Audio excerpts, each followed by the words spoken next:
Sebelum membahas himpunan bilangan real dan sistem bilangan real, kita akan melihat terlebih dahulu himpunan-himpunan bilangan.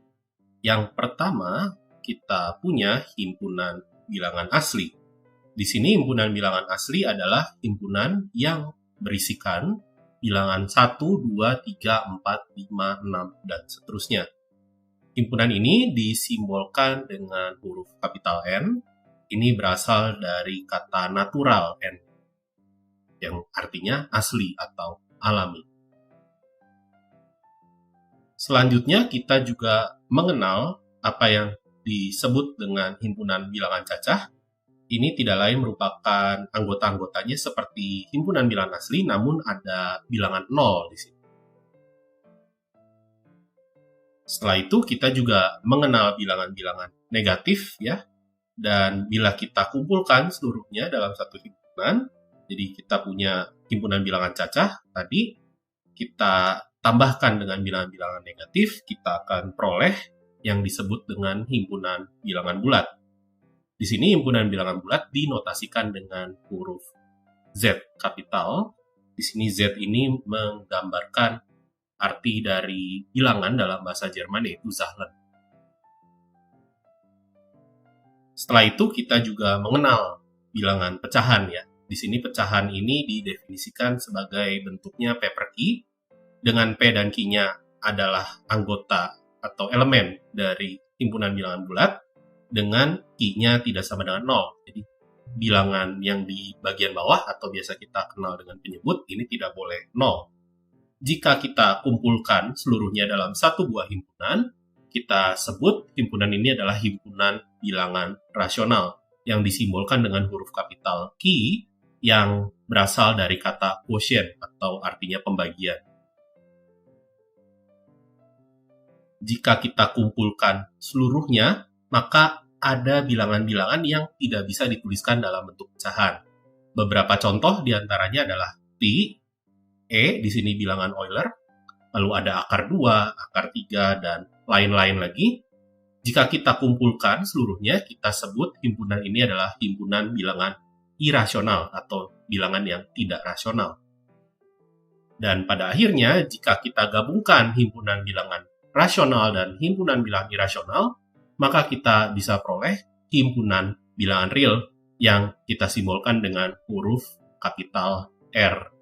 Di sini himpunan bilangan real akan menjadi himpunan semesta dari pembicaraan kita. Selanjutnya kita akan melihat bagaimana cara merepresentasikan himpunan bilangan real. Salah satu caranya adalah dengan menggunakan garis bilangan real. Di sini, misalkan ada beberapa bilangan yang termasuk ke dalam anggota himpunan bilangan real, contohnya minus setengah, akar 2, dan 3,14. Di sini dia direpresentasikan sebagai titik di dalam garisnya. Selanjutnya kita juga akan melihat salah satu himpunan bagian yang bisa dibilang spesial dari himpunan bilangan real, yang adalah interval. Pertama-tama kita lihat dulu apa itu arti interval terbuka. Jadi interval terbuka ini adalah himpunan bilangan-bilangan real X yang memenuhi X-nya berada di antara bilangan A dan B. Namun X-nya tidak sama dengan A dan X-nya juga tidak sama dengan B. Biasanya kita simbolkan interval terbuka ini dengan notasi kurung biasa A, B. Dalam garis bilangan, interval A, B ini ditandai sebagai berikut ya. Jadi kita bisa lihat ada garis biru di sini dan di kedua ujungnya kita beri lingkaran yang bolong, yang mengartikan bahwa A dan B ini tidak termasuk ke dalam himpunannya. Berbeda dengan interval terbuka, kita punya interval tertutup. Yang membedakannya adalah bilangan A dan B-nya ini termasuk ke dalam himpunan. Dan di garis bilangan, kita akan menggambarkan interval ini dengan lingkaran penuh di kedua ujungnya. Tentunya kita mempunyai beberapa variasi, misalkan salah satu ujungnya saja yang termasuk ke dalam himpunan, dan ini kita kenal sebagai interval setengah terbuka. Dan ada juga kasus di mana intervalnya tidak mempunyai batas atas maupun batas bawah. Dalam kasus ini, interval yang diberikan pada gambar berikut ini adalah interval Tahingga. Di sini intervalnya tidak mempunyai batas atas. Jadi kita simbolkan bagian kanannya dengan simbol Tahingga. Namun di sini kita bisa lihat bahwa kita mengumpulkan seluruh bilangan X yang lebih dari A atau lebih dari atau sama dengan A, tergantung kita mendefinisikan di bagian batas kirinya mau dimasukkan atau tidak bilangan A tersebut. Serupa dengan hal yang sebelumnya, kita juga punya kasus di mana batas bawahnya yang tidak terbatas. Kita simbolkan batas bawahnya dengan simbol minus Tahingga sebagai berikut. Apabila kita mempunyai batas atas dan batas bawah yang tidak terbatas, kita bisa tuliskan dia minus Tahingga, koma Tahingga, dan ini tidak lain merupakan himpunan bilangan real.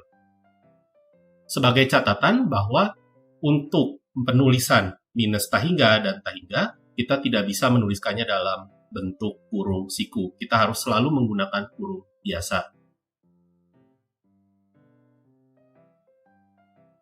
Selanjutnya kita akan melihat sifat-sifat apa saja yang dipenuhi oleh bilangan real. Yang pertama adalah sifat terkait tentang urutan. Yang lebih khususnya kita akan melihat tentang sifat trikotomi. Di sini sifat trikotomi ini berisikan sebagai berikut. Untuk setiap bilangan real X dan Y, ini pasti berlaku salah satu dari ketiga hubungan berikut. Antara X kurang dari Y, X sama dengan Y, atau X lebih dari Y. Dan ada sifat selanjutnya yang dikenal dengan sifat transitif. Jadi jika kita punya A kurang dari B dan B kurang dari C, maka haruslah A kurang dari C. Untuk sifat urutan yang lainnya, kita akan lihat ilustrasi berikut. Sifat selanjutnya yang akan kita lihat adalah sebagai berikut. Jika A kurang dari B, maka A tambah C kurang dari B tambah C. A kurang dari B ini menggambarkan bahwa posisi A selalu berada di sebelah kiri dari posisi B pada garis bilangan real. Jika kita tambahkan kedua bilangan dengan C, maka ini hanya menggeser posisi dari A dan B tanpa mengubah urutan dari A dan B. Sifat lainnya masih terkait tentang urutan dari bilangan real, ini adalah sebagai berikut. Jadi jika kita punya A kurang dari B dan C kurang dari D, maka A ditambah C ini akan selalu kurang dari B tambah D. Buktinya adalah sebagai berikut. Kita akan lihat dulu apa yang kita ketahui pada awal pernyataan, yaitu A kurang dari B dan C kurang dari D. Di sini kita bisa terjemahkan ini A kurang dari B dan C kurang dari D berturut-turut ini sebagai B kurang A dan D kurang C, ini keduanya adalah bilangan positif, yang artinya bilangan yang lebih dari 0. Maka dari itu kita juga ketahui bahwa penjumlahan dari dua buah bilangan positif ini akan menjadi bilangan positif juga. Dan kita bisa atur ulang suku-sukunya. Jadi di sini B kurang A ditambah D kurang C kita tuliskan menjadi B tambah D, seluruhnya kita kurangi dengan A tambah C. Dan ini tentunya adalah dua buah bilangan yang sama. Jadi bilangan ini juga masih merupakan bilangan positif. Maka dari itu, kita bisa pindah ruaskan dan kita akan peroleh A tambah C kurang dari B tambah D, sesuai apa yang kita inginkan. Sifat selanjutnya terkait urutan ini adalah sebagai berikut. Jika A kurang dari B dan C bilangan positif, maka A kali C ini akan kurang dari B kali C. Di sini kita tahu bahwa A akan berada di sebelah kiri B pada garis bilangan real. Perkalian dengan bilangan positif ini hanya akan memperjauh jaraknya kedua bilangan tersebut dengan titik 0. Maka dari itu posisinya tidak akan berubah. Jika kita punya C sama dengan 0, maka kita akan peroleh kesamaan di sini. Karena bilangan apapun jika dikalikan dengan 0, hasilnya akan 0. Dan menariknya, jika kita punya bilangan negatif C-nya, maka posisinya akan bertukar, sehingga kita bisa peroleh ketaksamaan yang dibalik. Setelah kita membahas sifat urutan akibat perkalian bilangan real, sekarang kita akan melihat sifat urutan akibat dari pembagian. Di sini misalkan kita punya A kurang dari B. Jika kita punya A dan B-nya keduanya sama tandanya, positif atau keduanya negatif, maka kita punya kebalikannya, 1 per A, ini akan lebih dari 1 per B. Jadi tandanya akan dibalik. Namun jika kita punya A dan B-nya berbeda tanda, misalkan kita ambil contoh A-nya bilangan negatif dan B-nya bilangan positif, maka kita punya tandanya akan dipertahankan ya, 1 per A akan kurang dari 1 per B. Selanjutnya kita akan melihat apa itu nilai mutlak. Nilai mutlak dari A didefinisikan sebagai minus A apabila A-nya negatif dan A apabila A-nya tak negatif. Di sini nilai mutlak dari A ini digambarkan sebagai jarak dari A ke 0 pada garis bilangan real. Di sini kita bisa memperumum definisi kita. Nilai mutlak X minus A sebagai berikut. Ini menyatakan jarak dari A ke X. Atau jarak dari X ke A. Ini sama saja. Setelah kita melihat definisi dari nilai mutlak, kita akan melihat sifat-sifat apa saja yang dipenuhi oleh nilai mutlak.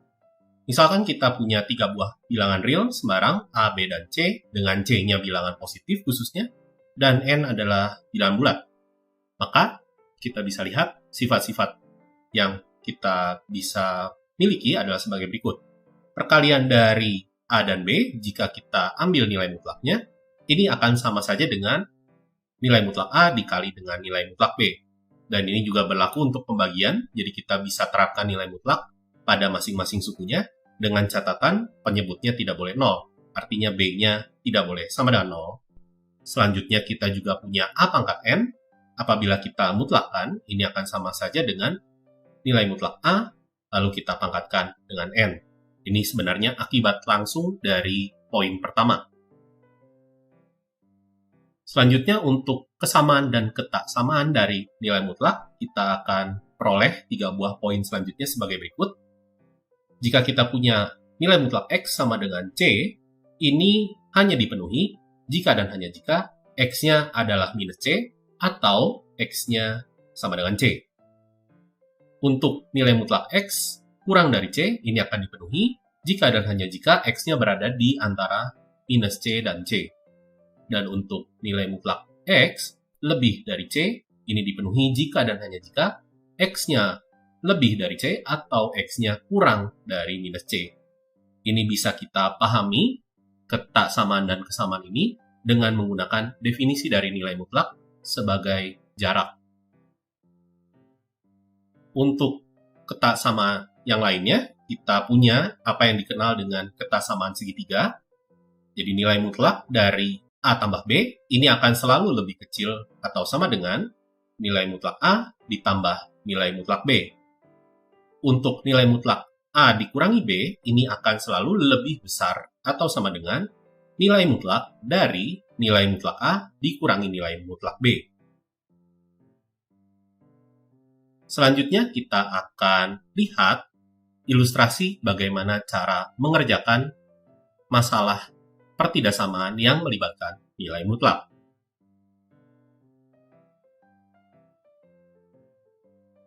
Misalkan kita ingin menentukan solusi dari persamaan mutlak 3x dikurangi 7 sama dengan 5. Kita akan ilustrasikan caranya melalui garis bilangan sebagai berikut.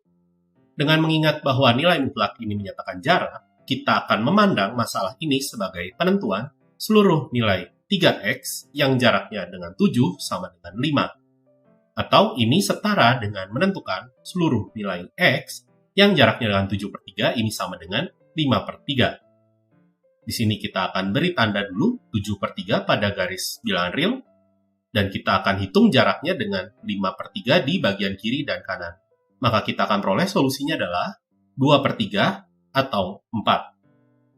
Jika soal kita ubah menjadi pertidaksamaan, maka permasalahan akan berubah menjadi masalah penentuan seluruh nilai X yang jaraknya dengan 7/3 ini lebih kecil dari 5/3 atau kurang dari 5/3, yakni X yang berada di antara 2/3 dan 4.